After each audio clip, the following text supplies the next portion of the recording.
Yoo-hoo! Right. Welcome, boys and ladies, to yet another episode of the Spam and Eggs podcast. And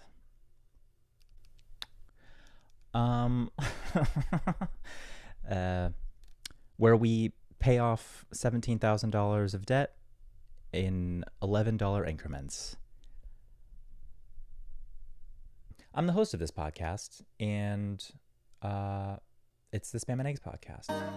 And I'm also the host of the Booty Era podcast, which, you know, if this is news to you, I didn't start a new podcast because that would be asinine because no one watches this one.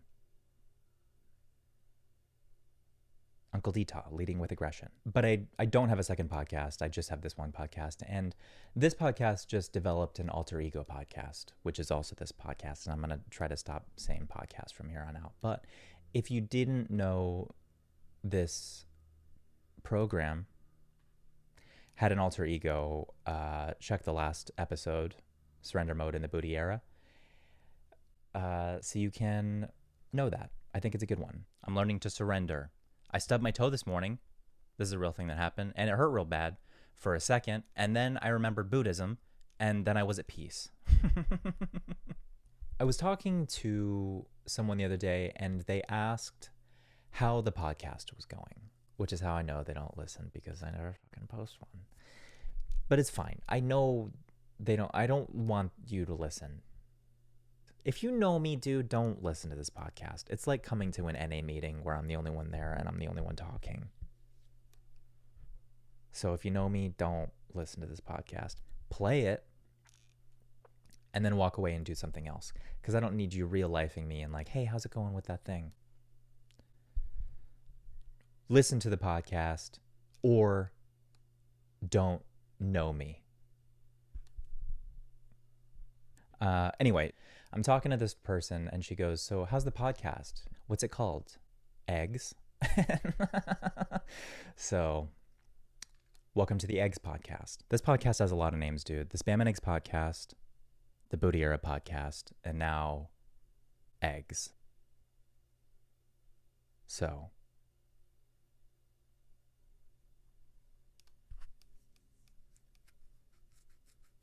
I was at one of my jobs the other day, and a coworker and I had a moment, all right?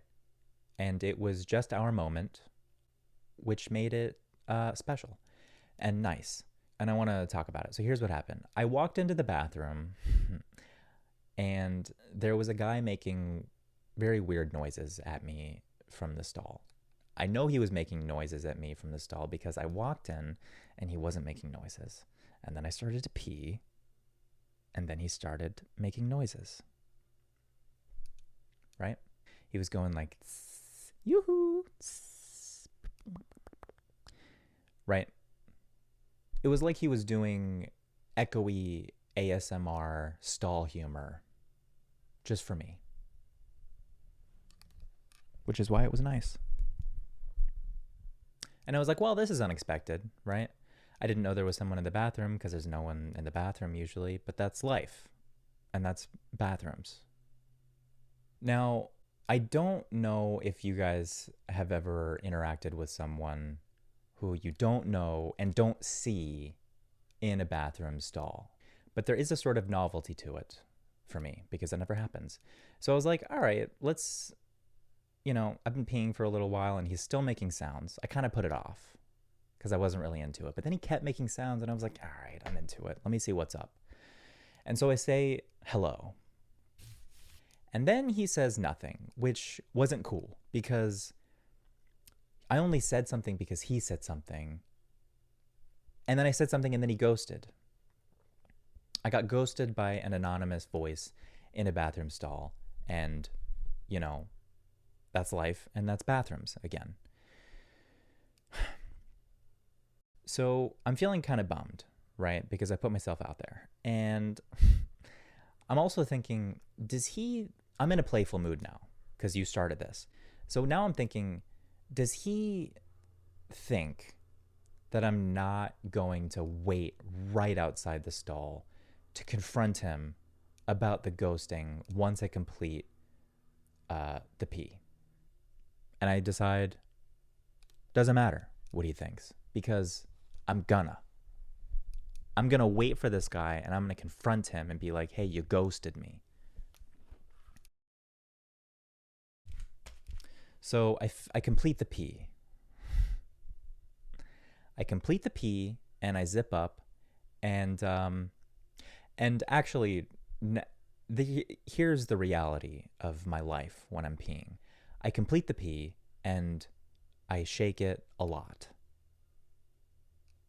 That thing about how don't shake it more than twice or you're playing with it doesn't apply to me, because I have to shake it so much. Here's the thing too.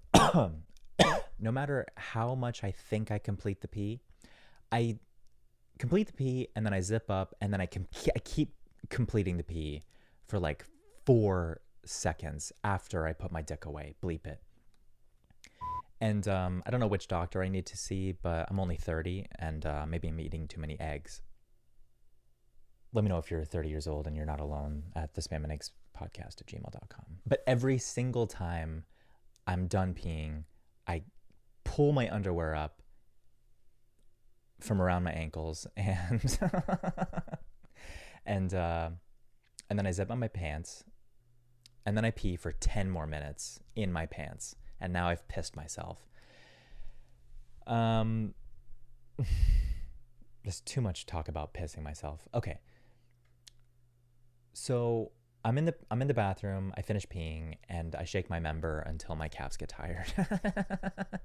And then I piss all over myself anyway, because I know what's gonna happen, right?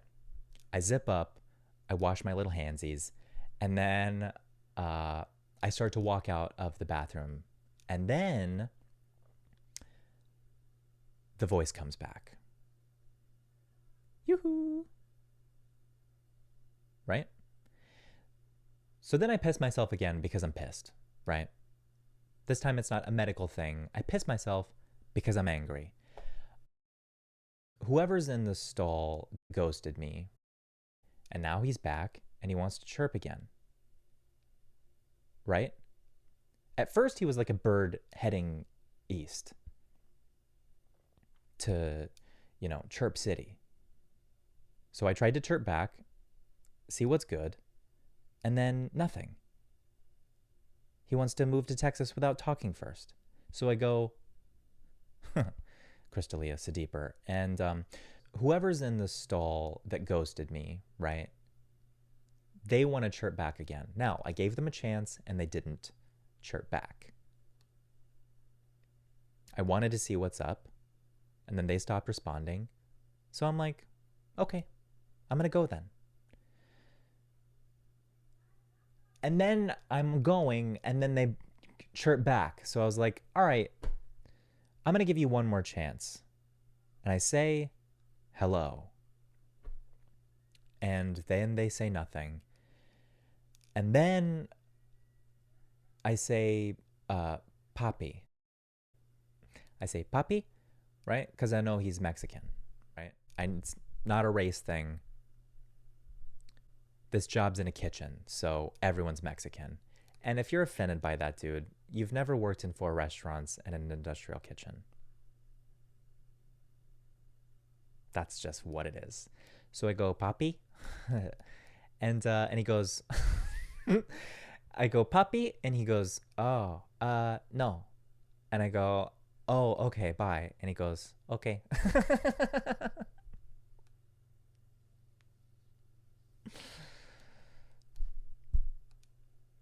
And that's the end of our story, right? But it's not the end of mine. That was our moment. And then I left, and it was kind of nice because I was like, wow, that was kind of fun. It was a funny thing that happened. But as I left the bathroom, something occurred to me.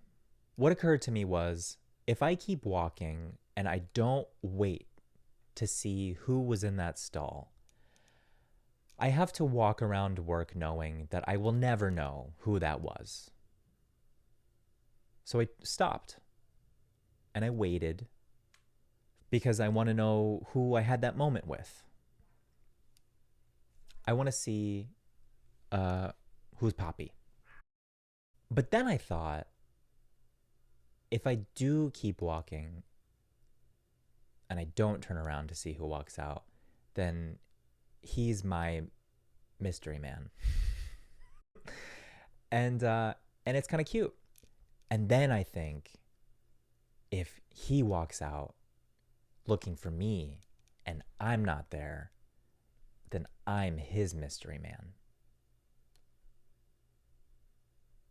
So I keep walking. And dude, I thought about this all day. The fact that I'll never know who that was, and I chose that. I chose that I will never know who that was, unless we have the same exact moment over again, but who, you can't recreate a moment. Right? And to be honest with you, a little bit of me wishes I waited, and I'll tell you why. Because this is the kind of stuff that bounces around in my head. And if I just waited to see who it was, I wouldn't think about it this much. Right? I could have saved myself the energy if I had just waited outside to see who it was. Like I waited for Gal Gadot outside the Oscars at that one in another episode. I forgot what it is, but Could you check on the napkins? And I was like, well, I'm gonna wait. I'm gonna wait to see Gal Gadot come out of the bathroom, and then I'll get the napkins. And that's what I did, dude. Look it up after this.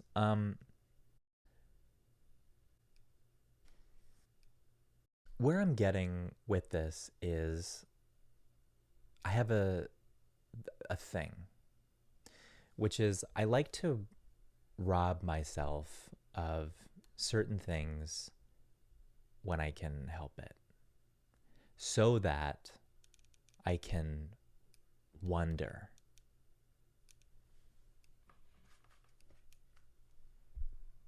And yearn. I want to not know some stuff so that I can wonder about it. And here's what I mean about robbing myself of certain things. I think it's important to not know certain things and to wonder about them for a long time. Pete Holmes has this bit about Tom Petty being from Florida, and how there's this guy and he really loves Tom Petty and he wants to know where he's from. And so he's asking, like, where is Tom Petty from? Like, he's asking. Like, he travels around, and like every once in a while he'll ask where Tom Petty's from, and no one knows. And then one day he walks into a spot and this woman has a Tom Petty t-shirt on. And then he asks her, where's Tom Petty from? And she says, Florida. And it's ecstasy. And he says, that's how you meet your wife. So I like that wonder, right? That not knowing. I want to not know where Tom Petty is from about certain things. Someone will be like, hey, did you hear about Tom Petty? And I go, shh. I want to wonder. As long as it's possible, I want to wonder about Tom Petty. So my point is, if I had waited outside to see who Papi was, I would only wonder for however long it took him to get out of the bathroom. And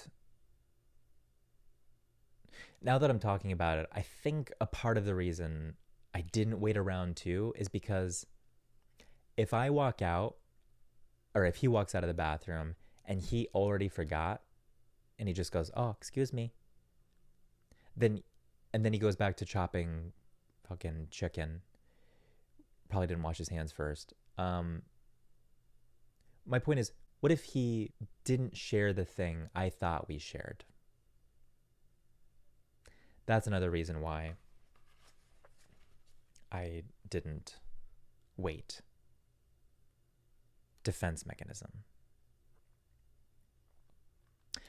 The greater half of me walked because there are things that I don't want to know because I like to wonder. I was thinking about this too. This is why I sat down, because of this example. I have a thing, and this is one thing that's become a hard and fast rule for me for over 10 years at this point. And it's about a piece of knowledge that I want to have, and I could have it very easily, but I don't want to have it because then I'll have it and then I won't wonder anymore, right? Okay, so let me set this up. I was talking to someone about how hot it gets in my apartment from 3 p.m. to 10:30 p.m., which shouldn't be the case anywhere, right? If it's 10:30 anywhere, it should be 68 degrees always. But I told this person how hot it gets in my apartment. And then she asked if I had central air conditioning. And I said, it's funny, I don't know what that is. And then she starts to explain it to me, which I knew she would do, which is fine. But I had something locked and loaded. She goes, "Oh, well, and then I said, I don't want to, don't tell me I don't want to know, which is a weird way to start that off, but it is what happened. And at first she thinks I'm joking, of course. So she goes, "Oh, huh. Anyway, it's when," and I was like, "No, I don't want you to tell me, and I can explain to you why, but I don't want to know because I have a thing," right? And then she does that thing that girls do when they're overly expressive, when something puts them just like a little bit off, but as a man, you can't address it because you're trying to control her, she thinks. And girls, you know what I'm talking about. Okay. She goes, "Oh, okay.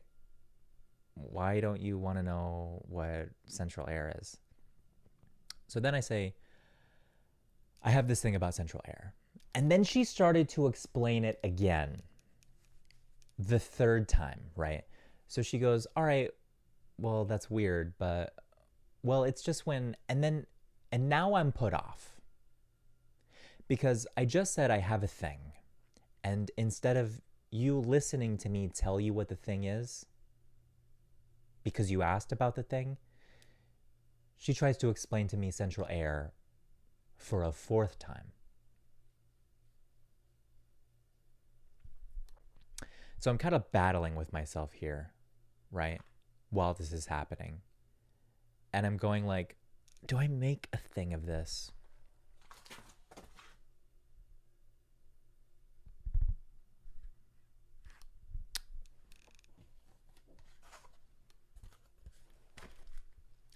Do I make a thing of this? Or do I let her tell me what central air conditioning is? And I very quickly decide, I'm going to make a thing of this. Because I told her that I don't want to know what central air conditioning is. I told her I have a thing. And it's been my thing for over 10 years. So I said, "Robin, I don't want you to tell me what central air is because," and then I started to explain the thing. And now she's upset and she goes, "Okay, well, what's the thing?" And I was like, "I'm explaining it to you." And it's moments like this where you know someone or you meet someone and you can either tell if they're with the shit or they're not with the shit. Are they a writer or not a writer? Is she going to be a fun coworker or a not fun coworker, right? So I say, my thing is, I just want to not know what central air conditioning is for as long as possible. Right?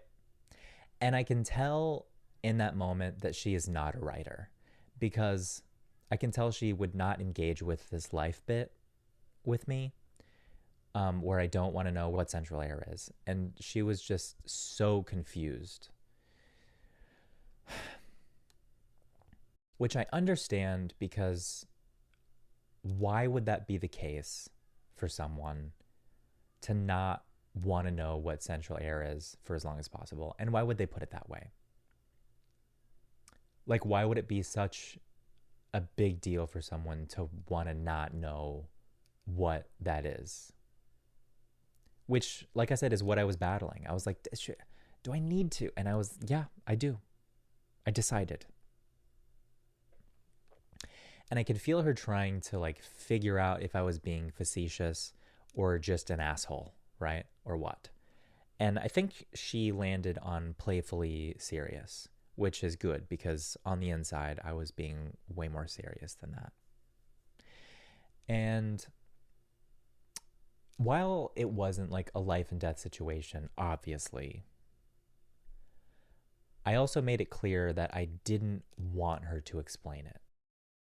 So I was prepared to take it to that level, because it's been a 10-year thing for me, and I can't explain it to her because she's not a writer. But it's important to me.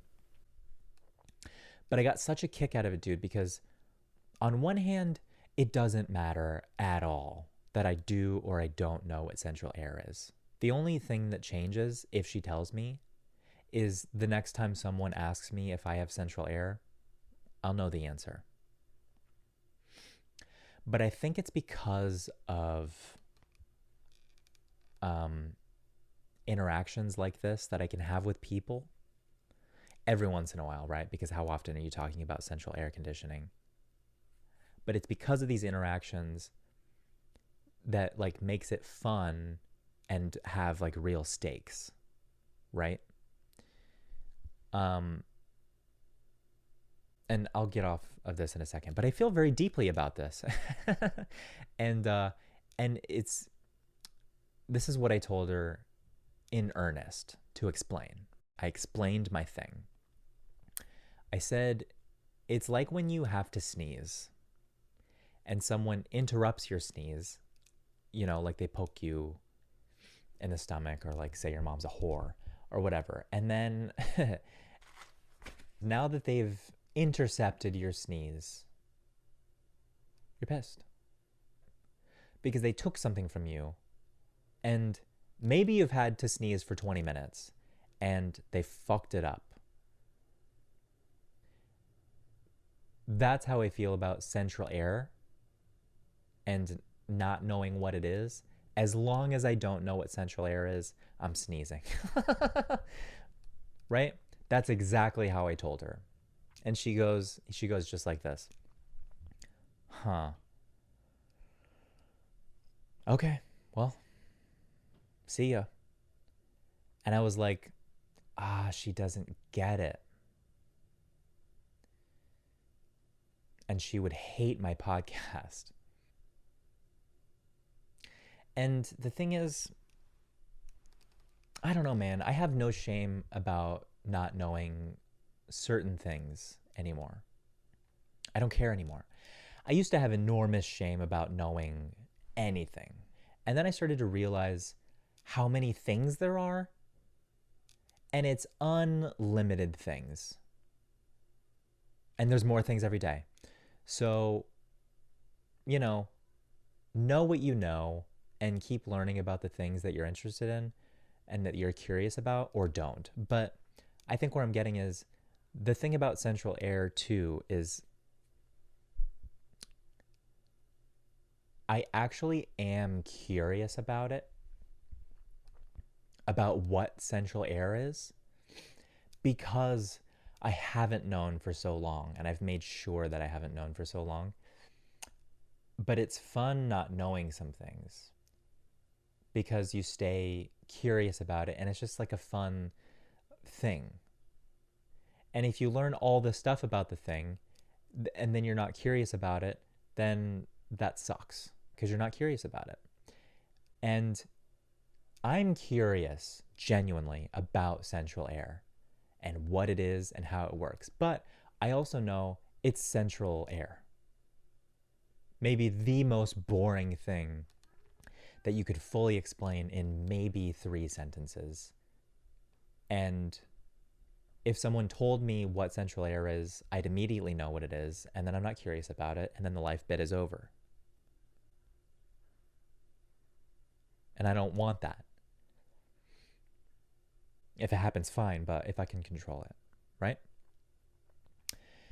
And the thing too is, I guess you could tell me what central air is, and I could forget because that's how boring it is.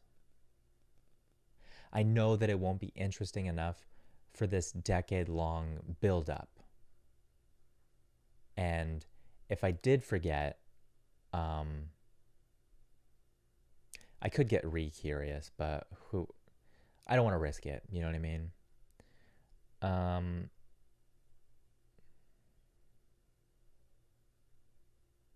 You know what's fun too is because it's boring and because I don't know what it is, like, it's totally possible that one day I did know what it was. Like, someone told me what central air was. They told me all 3 sentences, everything there is to know about central air. So then I knew all the stuff about central air, and I didn't hang on to it because that's how boring as shit central air is. So if someone tells me, you know, and I remember because of all of this buildup and how long it's been that I don't want to know what it is, that I never want to know what it is, I think if someone told me, I'd probably remember, and then I'd be a little bummed about it.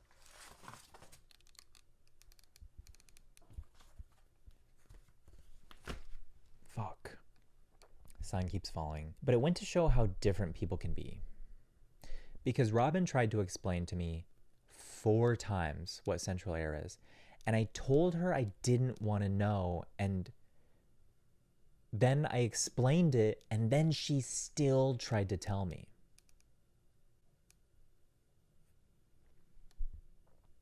It was as if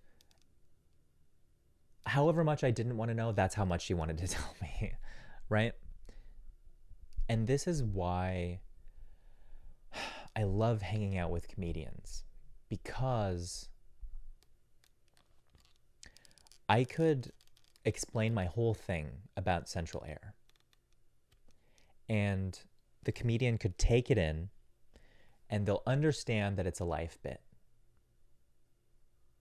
and they'll respect it. And then they'll tell me what central air is and end the life bit just to watch me soak in the death of a 10-year life bit. But they do it recognizing the weight of the situation. And then I have to know that they're responsible for it. So even if they fucked it up, they made it fun. Not saying that only a comedian can do that, but they're more reliable in that sense. But I used to let people do stuff. And like not pick battles about certain things. I never picked battles when it came to that stuff. Like, I mean, obviously it depends on like who it was and what the situation was, but I never, like, about little stuff, I never picked battles. I was like, all right, fuck it, fine. Like, I used to drive for Uber at, you know, like 22 years old or whatever, and someone got into my car and they asked if they could roll the windows down. And I didn't want to roll the window down because my hair was good, and it was long enough to where it was hard to make it good. But I had it good. And if I rolled down the window for 1 second, my hair is fucked. Okay? Hair's fucked. And the thing is too, I had a party to go to after this ride. and it was the last of the day, and I was going to go straight from that ride to the party. And I went the whole 20 passengers up to them without opening the unrolling the window, and my hair was intact. So he asks if he can roll the window down, and I was like, sure. And then I rolled the window down, and in 1 second, my hair was fucked.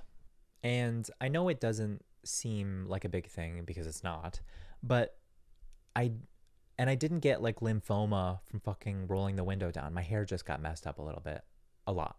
But I felt deeply enough about it that I might get lymphoma just from thinking about it because of how much I couldn't say, nah, this is my car.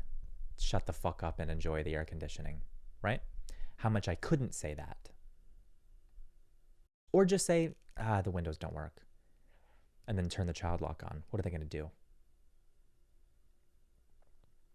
But I felt deep enough about it that I thought about it for the rest of the drive and half the party. And it ended up being why I cut my hair, right? Because I put too much mental energy into it. And it just stopped looking good.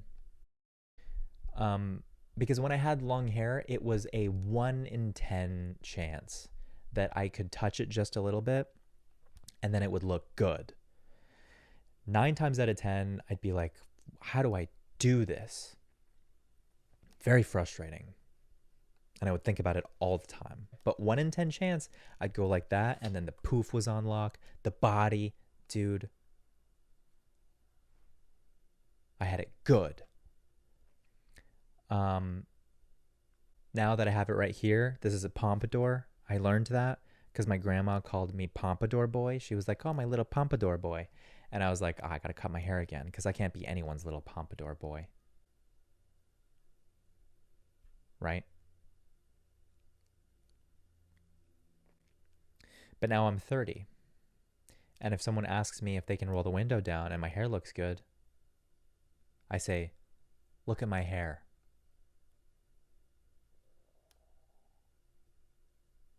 What do you think?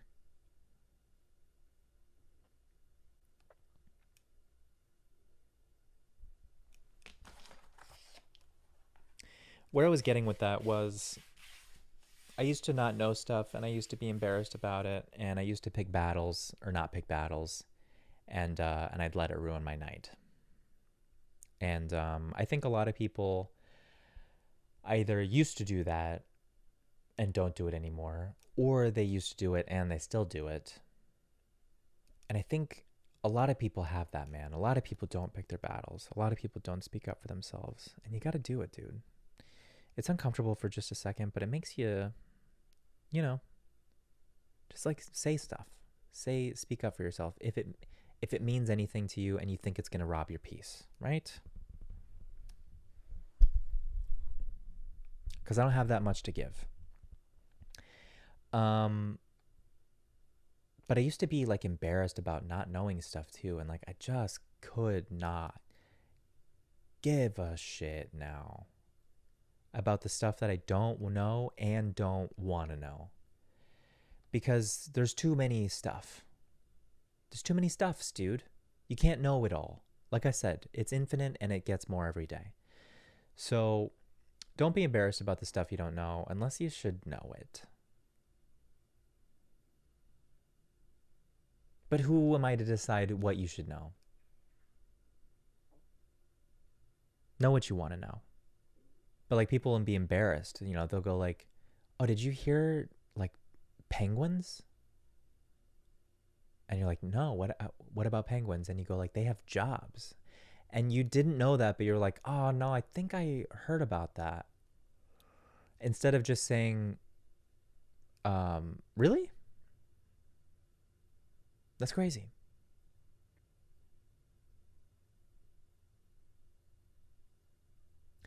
Um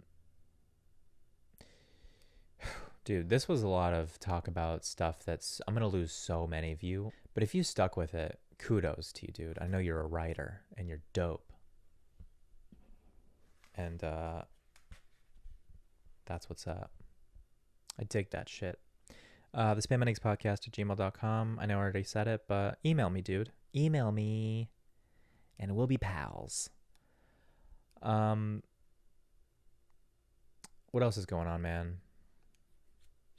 That's probably it. That kind of took a lot out of me, but I gotta check my notes. Where's my phone? Okay. So, last thing. I was at a show the other day, and I overheard a comedian talking about how they were nominated for some Genius Writers Award. And then he got on stage and absolutely bombed. Which is like talking to a guy who's like, yeah, I got nominated for Stuntman Genius Award, and then he tries to hop a turnstile and breaks his face. Him bombing, by the way, was not my issue, right? I want to make that clear. Everyone's done it. I bomb, you bomb, everyone bombs. The issue is how, if you were there just listening to how this guy was going on about his Genius Award, you knew he was going to bomb because of his words and his vibe and his kimono, because that's what he was wearing. And I don't care if I out you for this, dude, or if I out myself. Like, I saw you, we saw you. Don't wear a kimono. Unless you're not going to talk about getting a Genius Award nomination. You didn't even win the shit, right? Never tell anyone you got nominated for anything, especially if it's a Genius Award. Certainly not loudly in a room where there aren't that many people and half of them are comedians. Because you know, as soon as you step on stage, every comic in there is going to stop what they're doing to watch you bomb your dick off.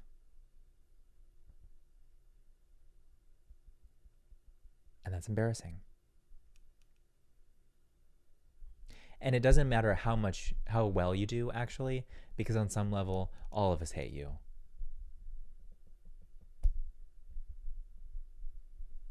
Because you think you're a genius because you were nominated for a Genius Award.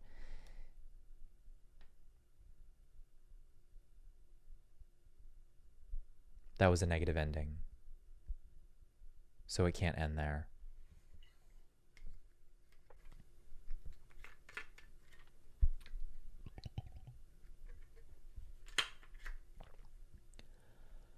Yes, it can. Bye. Thanks for listening. She walked me over to the boy, and I was like, "Hey, what's up?" And she goes, "And you get notes at the beginning." So she was like, he likes stickers and tickles, and then she gives me 3 stickers to give to the boy, and so I give him the stickers, and he takes the stickers, and he's like, "Wow, fucking stickers," and he puts them in his pocket. And then I look over to my supervisor, and she's like, very pleased. She's like, "Good job." I'm like, "Hey, that was a good job.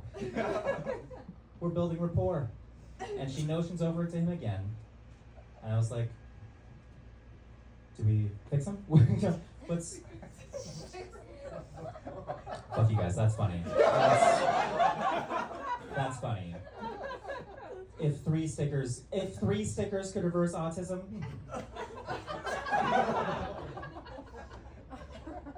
Anyway, I gave him the stickers, and she notions over to him again. She's like, "Give him a little tickle."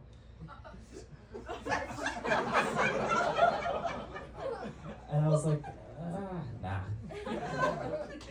And she goes, "It's part of the job." And I was like, "I didn't know that." She goes, "You have to." I'm gonna need more than that. She was like, "It's only weird if you think it's weird." And I was like, "That's not true."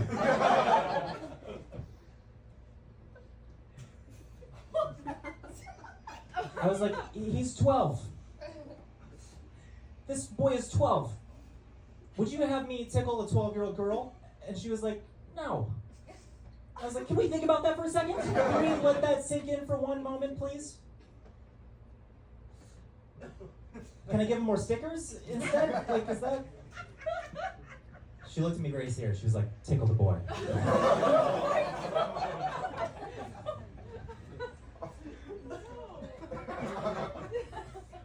I tickled him. I need the money.